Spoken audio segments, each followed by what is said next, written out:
العلي العظيم. أعوذ بالله من الشيطان اللعين الرجيم. بسم الله الرحمن الرحيم. الحمد لله رب العالمين والعاقبة للمتقين والجنة للموحدين والنار للعاصين وللكافرين والصلاة والسلام على مولانا أبي القاسم محمد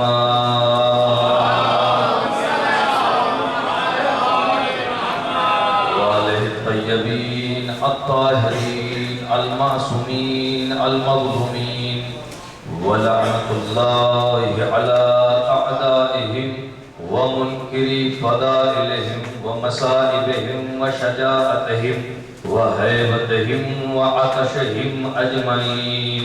أما بعد فقد قال الله تعالى في القرآن الحكيم. بسم الله الرحمن الرحيم. إنا لله وإنا إليه راجعون. إنا لله وإنا إليه راجعون. إنا لله وإنا إليه راجعون. ماتمداران مظلوم کربلا، عزاداران سرکار سید الشہداء، ختم ہو گئے ایام عزا. آج شب عاشور آ گئی اور ہم لوگ اس وقت مقتل حسین میں بیٹھے ہوئے ہیں. مجھ سے کہا گیا ہے کہ حضرت اکبر کا ذکر ضرور کرنا، لیکن اس سے پہلے ایک روایت پڑھنے کا دل چاہتا ہے. عزادارو، آج شب عاشور ہے. ابن زیاد کے لشکروں پر لشکر آ رہے ہیں. حسین چند بچوں کو لیے ہوئے خیموں میں بیٹھے ہیں. اچانک حسین کی بہن نے یہ منظر دیکھا، بھائی کی خدمت میں آئی. بھیا، ابن زیاد کے لشکروں پر لشکر آ رہے ہیں، کیا کوئی ہمارا مددگار نہیں آئے گا؟ عزادارو، آج ہی کی شب عاشور امام حسین علیہ السلام ایک مرتبہ عالم بچپن میں گئے.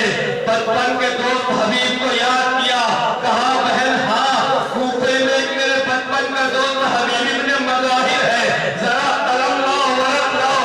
ایک مرتبہ امام حسین نے بچپن کے دوست حبیب کو خط لکھا. تاریخ کہتی ہے امام نے لکھا، حبیب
حسین ابن علی کا خط آیا ہے، حسین ابن علی کا نام آیا ہے۔ زوجہ حبیب نے کہا میری ماں بہنیں سنیں کیا جذبہ تھا ان خواتین کا؟ عزیز و زوجہ حبیب نے کہا ماجرا کیا ہے؟ کہا مجھے نصرت کے لیے بلایا ہے۔ زوجہ حبیب نے کہا تو پھر سوچ کیا رہے ہو؟ حبیب نے نظروں کو جھکا لیا اور ابھی فکرہ کہا میں تیرے متعلق سوچ رہا ہوں کہ اگر میں چلا گیا تو تیرا کیا ہوگا؟ بس اتنا کہنا تھا